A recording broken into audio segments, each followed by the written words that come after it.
liberdade, igualdade, fraternidade.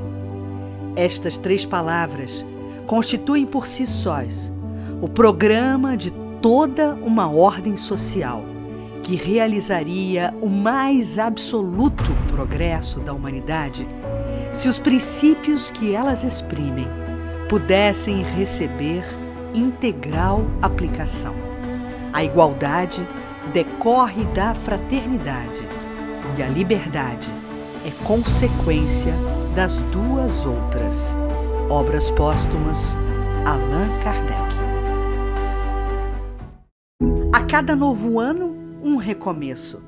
Expectativas e sonhos a se desenharem em cenário futuro. Foi naquele ano de 1954 que um grupo de 17 amigos, reunidos numa casa na rua Voluntários da Pátria, em Botafogo, acrescentavam ao Dia da Fraternidade Universal, em 1º de janeiro, motivos a maior de celebração.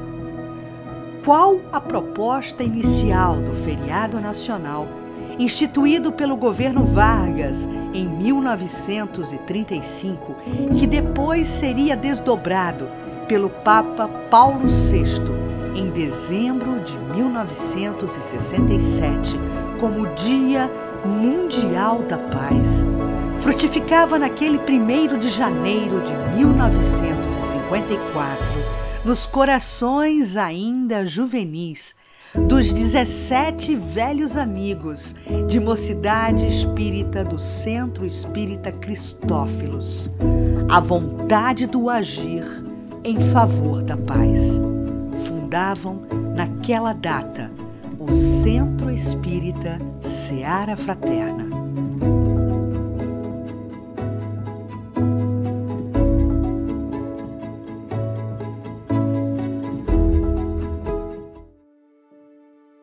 Com o estímulo e o amparo da espiritualidade superior, Genival Xavier de Lima, Antônio de Souza Lucena, Antônio Parreira, José Moraes Ribeiro, Dilson Rocha Nacur, Edson e Edinaldo Soares Holmes, Oswaldo Vasconcelos Fontes, Orozimbo Santos, Olímpio Siqueira da Silva, Áurea de Almeida Siqueira, João Costa, Ermelinda Cardoso, Amaro Siqueira da Silva, José Porto Filho, Sila Guimarães Vasconcelos e Vicente Siqueira da Silva recebiam instruções em reunião mediúnica para as bases de trabalho da nova instituição. Foi irmã Rita, espírito amigo, que sugeriu o nome Seara Fraterna. Em encarnação pregressa, irmã Rita tinha sido a mãe de Edson e Edinaldo Holmes. Alguns dias antes da inauguração, em visita ao médium mineiro Chico Xavier, em Pedro Leopoldo, Genival Lima e Edson Holmes pediram ao Espírito Emmanuel uma mensagem e orientação em relação ao futuro do Seara Fraterna. A resposta de Emmanuel a respeito da missão da nova célula de amor e caridade foi clara: instruir e educar. Essa a vocação primeira do Seara Fraterna: instruir o espírito imortal, educar, fomentando a ascensão evolutiva dos encarnados e desencarnados, tornando-os co-participantes em filiação divina da criação, como promotores da fraternidade universal.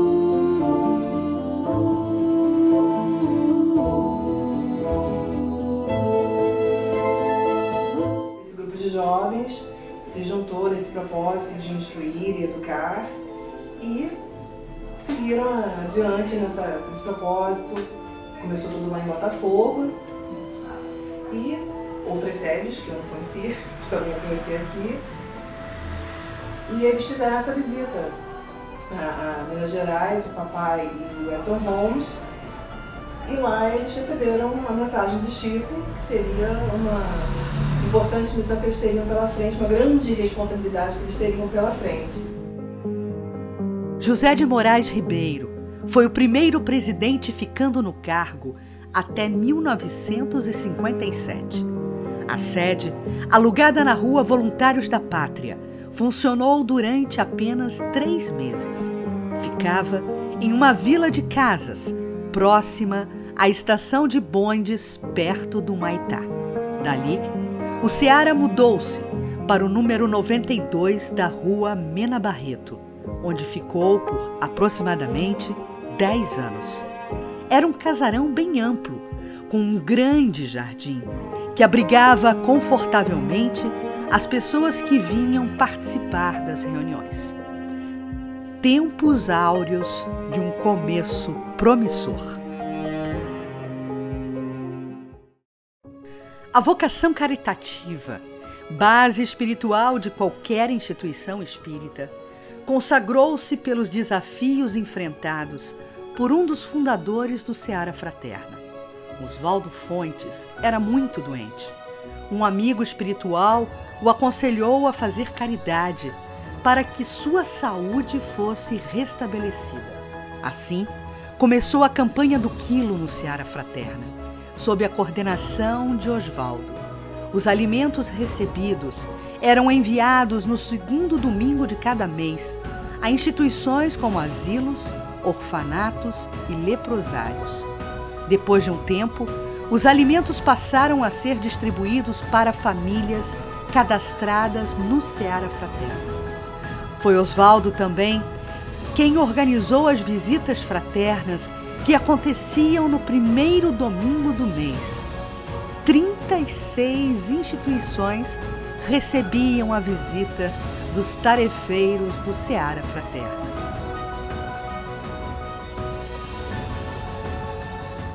Ele ficou responsável, dentro dos fundadores, pela campanha do quilo. Na época se chamava campanha do quilo. E também foi durante muito tempo um dos responsáveis das visitas fraternas que a gente fazia. Né? Acho que era de 15 em 15, ou que era uma vez por mês.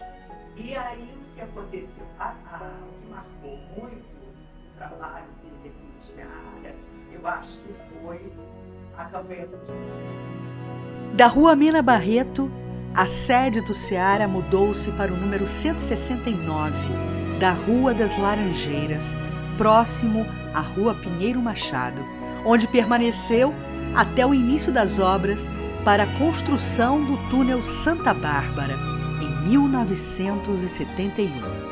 Várias casas foram desapropriadas e demolidas para a remodelação urbana, inclusive a sede alugada pelo Seara Fraterna. O Rio de Janeiro se agigantava e o mesmo acontecia com as atividades do Seara Fraterna.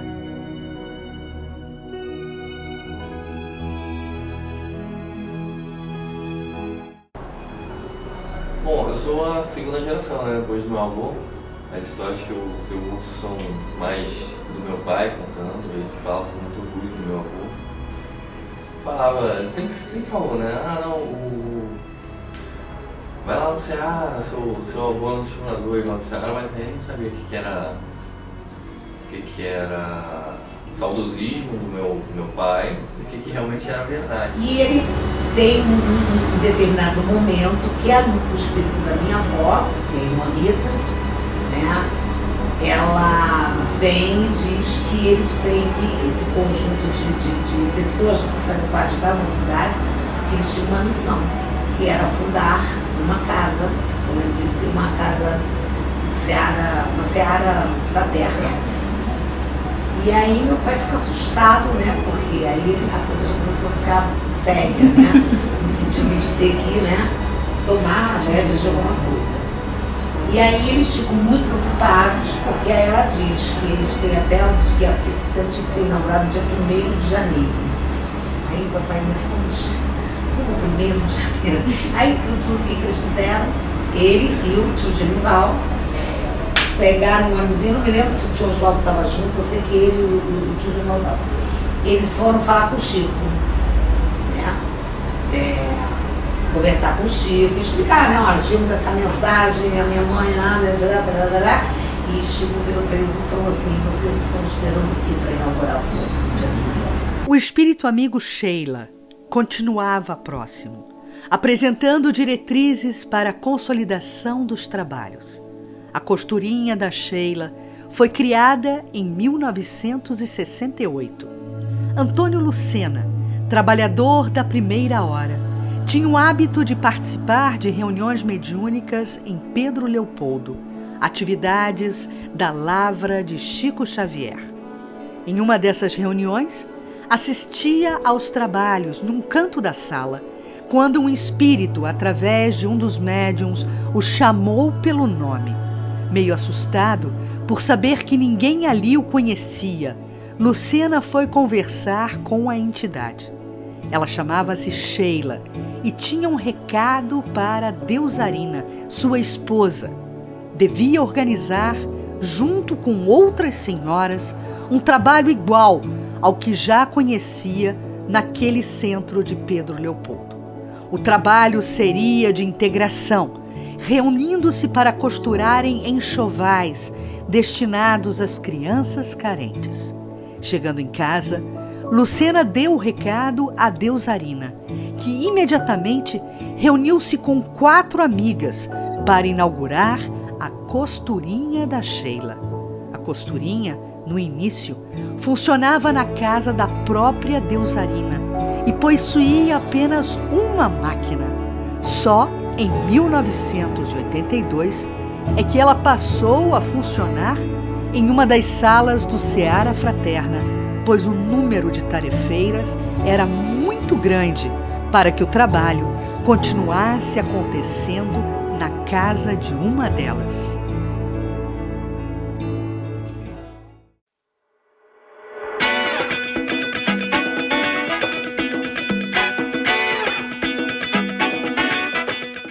A partir da década de 70, o Seara Fraterna se robustece em sua vocação primeira, o estudo doutrinário. Em 1972, foi criada a reunião de estudos mediúnicos, que hoje conhecemos como Ciclo de Estudos sobre a Mediunidade.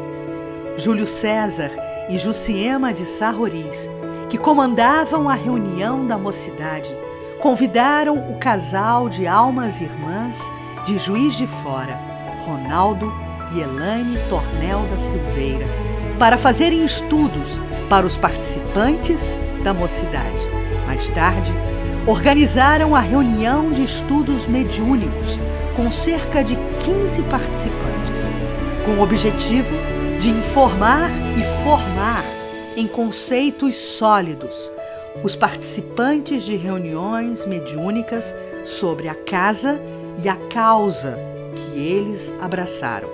6 meses depois, Dr. Ronaldo Tornel da Silveira foi novamente transferido para Juiz de Fora e a coordenação da reunião passou para as mãos de Júlio César e Jussiema de Sá Roriz, que já participavam das reuniões.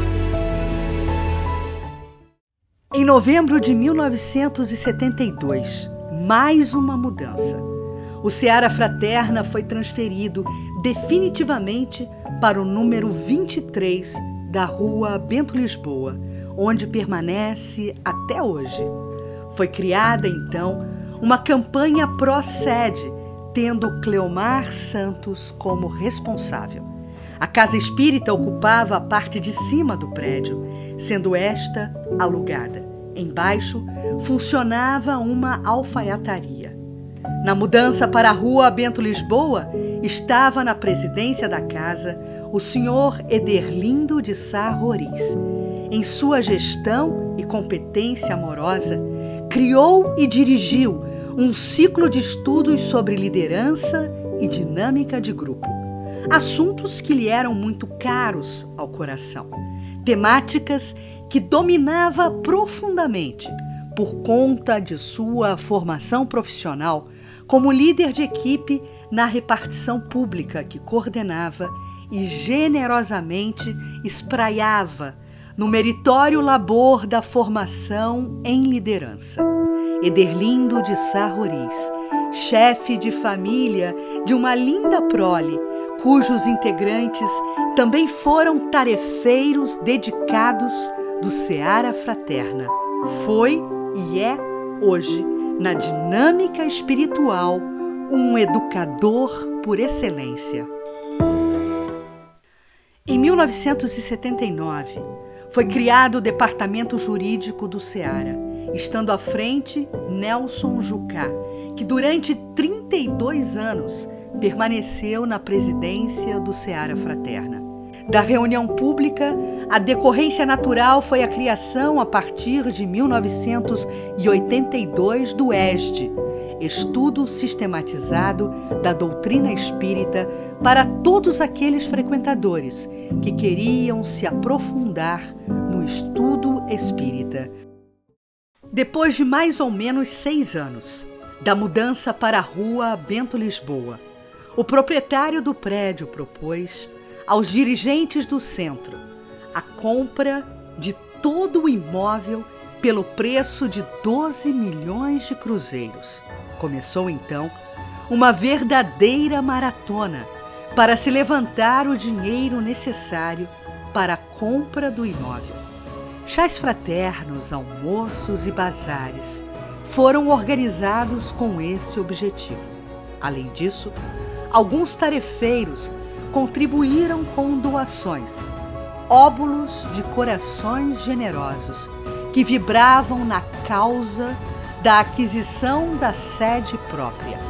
Antônio Lucena, por exemplo, doou 5 lotes de terrenos em Itaipuaçu, cada um no valor de 80 mil cruzeiros. O companheiro Davi Burlá doou uma loja na Rua Major Ávila, avaliada em 1 milhão de cruzeiros. Atitudes meritórias e colaborativas que nesse documentário registramos, não para a exaltação de individualidades, mas para que, com o registro da memória, possamos valorar atitudes de colaboradores leais à causa que deixaram para as gerações futuras. O exemplo do sentimento de pertencimento e do engajamento pelo trabalho. No dia 31 de julho de 1982, o prédio de número 23 da Rua Bento Lisboa foi finalmente comprado. O Seara Fraterna agora tinha uma sede própria, graças ao esforço coletivo.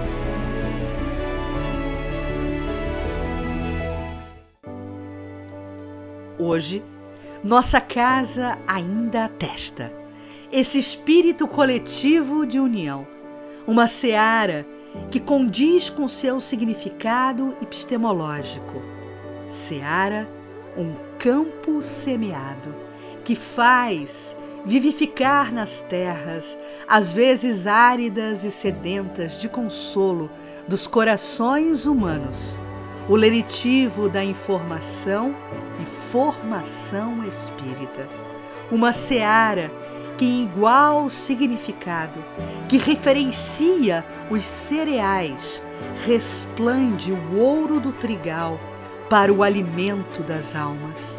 Uma pequena e singela porção de terra cultivada, que até hoje abraça muitos tarefeiros.